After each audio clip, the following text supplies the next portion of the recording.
So we're happy to welcome Dr. Takashi Yamazaki here. You and I have known each other or seen each other at conferences for a few years, but it's nice to see you again. And I think we've probably met through the IGU. So the first question is, can you talk about your own history or involvement with IGU? Okay, I attended the IGU in Washington, D.C., I think in 1992 for the first time. And there was a IGU Commission on World Political Map, currently CPG, right? Conference in Tokyo, 1993. And there was a 9-year break. And after that, I became a CPG steering committee member in 2004.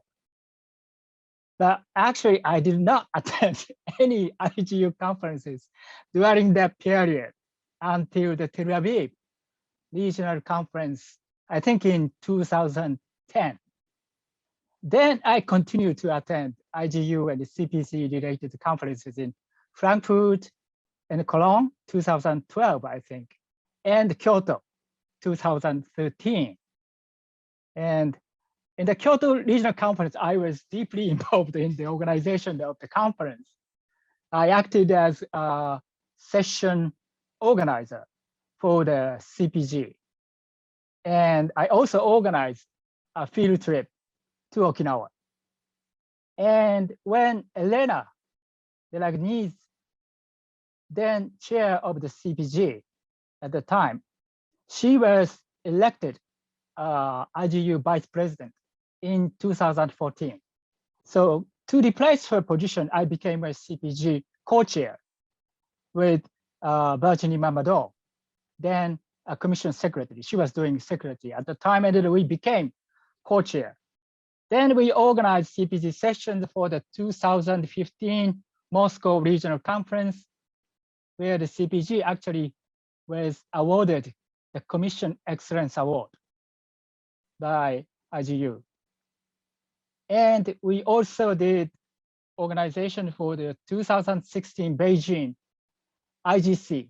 And before that, I organized a CPG pre-conference in Guangzhou with Liu Yungan from Sun Yat-sen University at the time, China, right? So after that, I stepped down after my 12-year term in 2016. So I served for 12 years for CPC steering committee. And the last 2 years I did co-chair with Virginie. But I'm now planning to hold the IGU thematic conference titled The Islands in Relations in Osaka 2023. So that's the whole history of my involvement. I just saw the call for papers for the island conference, which looks fascinating. I hope I can come to that. So what do you believe have been the most influential theoretical innovations or movements over the last 100 years? I'm now 60 years old, right?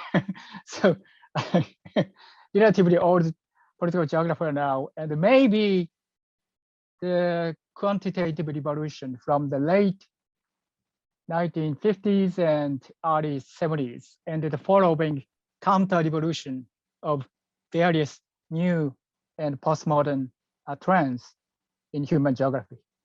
That's just I learned when I was a grad school student. So that was very influential to me. And remind me where you did your graduate work. I did some kind of administrative area reorganization in Japan. I got master's, I think, late 1989, something like that. And I got teaching position after that. But I went to University of Colorado, 1998, and I got PhD actually 2004 under the supervision of John O'Loughlin. And we met around that time, right, at the AG meetings and something like that. Yeah, We start meeting each other, right?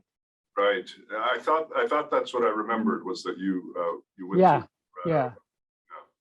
Are there any emerging movements or trends in political geography that you're most sort of interested in or find most compelling? So as I said, the quantitative revolution contributed to the scientific reconstruction of human geography, right? But the moment, the following newer trends also contributed to its critical reconstruction. So I think being both scientific and critical is necessary for me as a political geographer, because either cannot be compelling as a social scientist. You've been so deeply involved with the IGU over the years. So sort of two parts to this question. How would you comment on the health of the subdiscipline globally, if you will? And then I want to also ask about political geography in Japan a little bit, but just first about the health of the subdiscipline globally. Mm-hmm. In the IGU conferences and AG meetings as well, I have attended. I have seen many younger participants like you, right, in our sessions, and some of whom have obtained teaching positions. So globally, I think in that sense, the subdiscipline is healthy. They reproduce, the subdiscipline reproduce younger, generations, and I know the scholars and scholarship, right? However, in individual countries like Japan, like my country, right, the subdiscipline's popularity is low, and due to a general decrease in the number of grad students, for example, and also there is a stronger preference for more practical research promoted by external grants. That's why I don't see so many younger geographers who are interested in something political. They are more doing more practical research, like the development of villages and in cities and things like that. And they try to apply their findings to policies. So that's the current trend in Japan. So yeah, it is also becoming difficult for fewer Japanese political geographers to cover a broadening range of the subdiscipline. So fewer political geographers and the broader scope of subdiscipline, that's very difficult for us to deal with. So thinking about the applications you mentioned, sort of applied and problem-solving policymaking, and I think in recent history, at least, political geographers have been have shied away from being overtly applied, if you will, probably due to history of the discipline in the early 20th century. But nevertheless, we are poised. I think we have something to say about a lot of global events and crises that are facing us. So do you have any perspective or views on global events and how political geographers can best intervene to explain or shed light on the events of the day? Yeah, political geography has well explained war, conflict, violence, oppression, exclusion, things like this, and any act of controlling and reconciling them, as long as they are geographical and spatial, right? But we have not fully explained the latter part. You explored such reconciliation or peacemaking. We tend to focus on conflict rather than conflict resolution. So in that sense, applicability of political geography tend to look kind of pure science rather than applied science. So I think we should apply our political geographic perspectives to reconciliation of conflict or peacemaking, things like that. Otherwise, we are losing followers. That's a really interesting point, and I think some of your work has gone in that direction. And I also think of people like Sarah Koopman, in the US here who is very focused on peace geographies, and she considers herself, I believe, a political geographer. So hopefully there's the signs of what you're suggesting, that there's an opening there for that sort of work. So of the things that you have done, of the work that you have done, your findings or papers, are there any that you think or hope might still be read by political geographers globally or in Japan or both in 10 years or 20 years? Honestly, I don't know about my findings or papers, but I just published a book, and I'm going to publish the other book on various methodologies in political geography. And according to SNS, like Twitter, it's received very good reputation so far. So it will be published next month. And it does not explain abstract theories and collect monographs, not that kind of book. But this kind of book on methodology has never been published in Japan. So I hope it will be read and referred to by geographers and geography students in the future. That's my hope. And I have also translated Robert Sachs' Human Territoriality. This is published last month. It's written, it was published more than 30 years ago. This is classic book, as you know. And although his book was classic, right? You know, it's old work, but I think the book's theoretical implications are still relevant if you look at the current situation in Ukraine for contemporary times. And my work such as these may help future political geographers in Japan. So I'm doing my best to publish my works.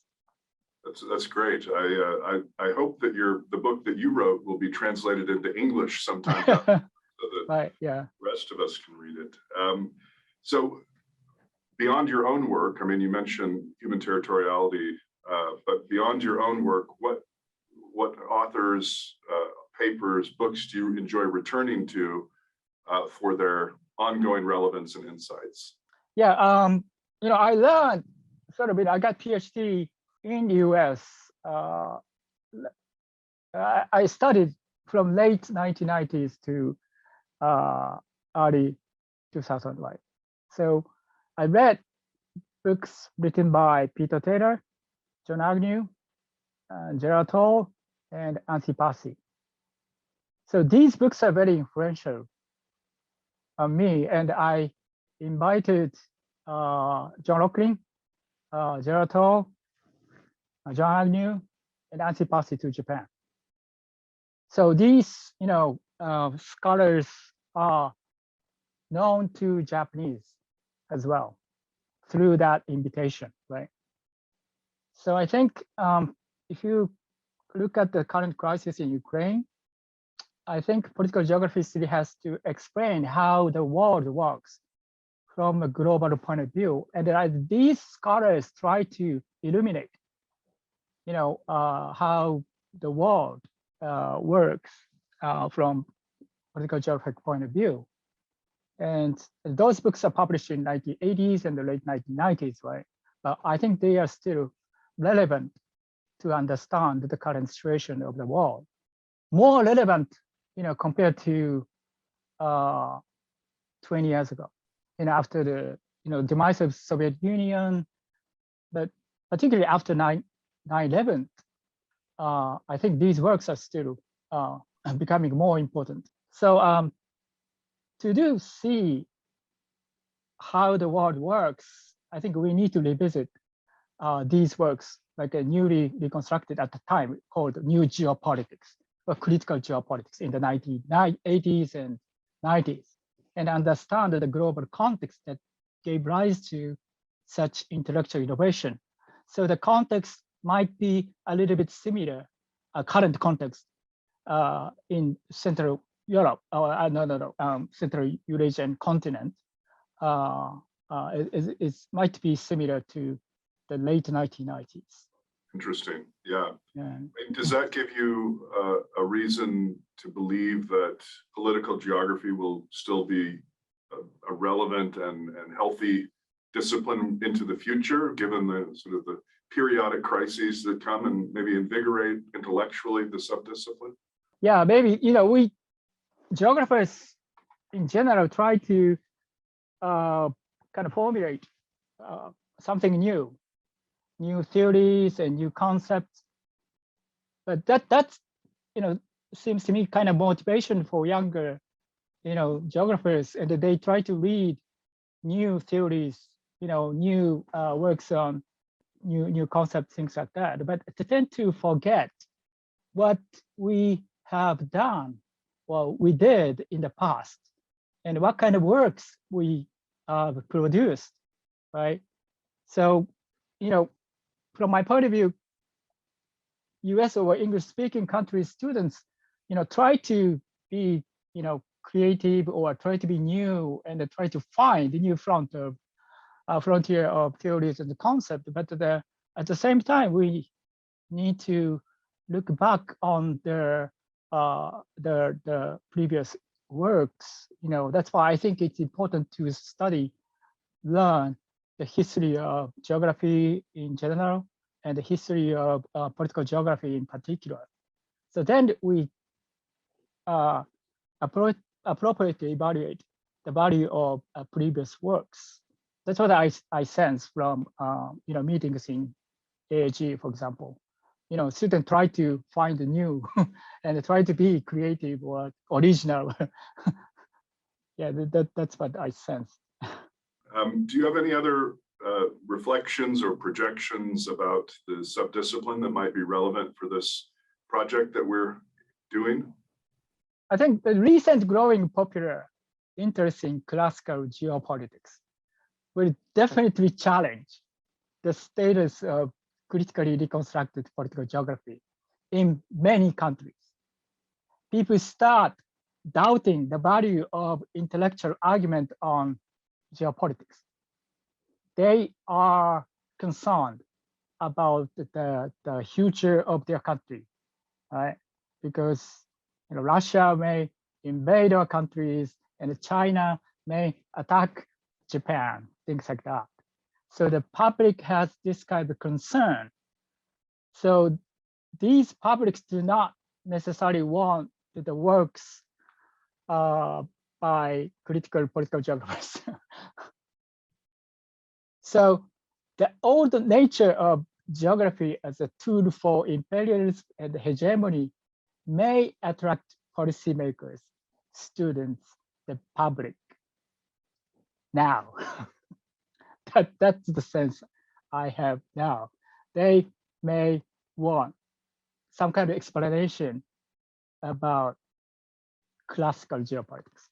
And the political geographers may be expected to explain what's going on in the world from that perspective. That we, in a sense, we continue to criticize this perspective. So there's the broadening gap between the public expectation and actually what we have done in the political geography after World War II.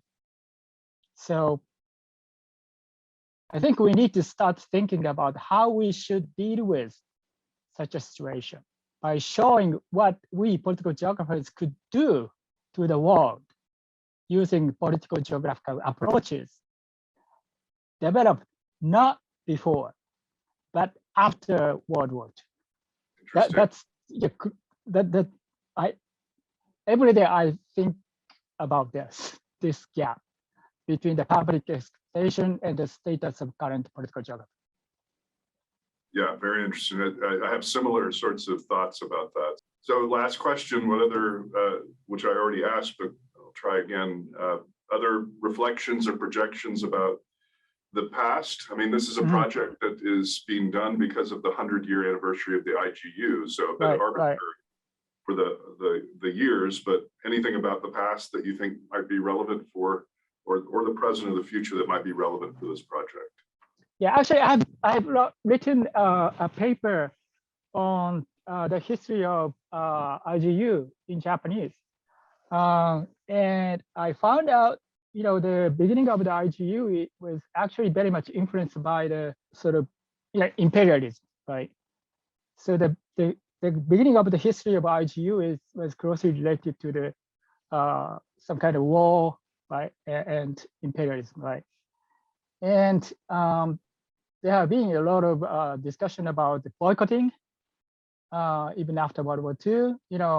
There was a boycott by Palestinian geographers in IGU Regional Conference in Tunis and Tel Aviv and Moscow 2015 after the annexation of Crimea by Russia. And so these things are happening to IGU and IGU conference. There is one also in the Santiago, because the National Committee tried to hold a conference in military academy built by Pinochet, right? So these kind of things. So the geography is very closely related to militarism and dictatorship in history, right? So to transcend this kind of problematic aspect of political geography, the past of political geography, and also we now see the crisis in Ukraine, and I don't know how Russian geographers are responding to. There's no information, any information from Russia so far. I've never received. Like Vladimir Kolosov was a former, IGU president, and I didn't any information about him. No, any statement from Russian geographers, political geographers, right? So these kind of things, and that's why I think we may need to revisit reconstructed and the critical geopolitics in the 80s and 90s to understand how political geographers at that time tried to evaluate and deconstruct the legacies of classical geopolitics. We have been haunted by this kind of very classical nature of geography. So that's why I want to sort of show some kind of hope and a new perspective to deal with this kind of global trend at the IGU thematic conference I'm organizing. So that's why I put the term peace at the end. The main title is islands in relations. So to situate island in geopolitical or economic other cultural relations. So we try not to see islands as a sort of a territorialized part of the nation state. And the subtitle has 3 terms: conflict, sustainability, and peace. So we try to look at the islands in relation terms, and then also focus on 3 sub themes: conflict, sustainability, and peace.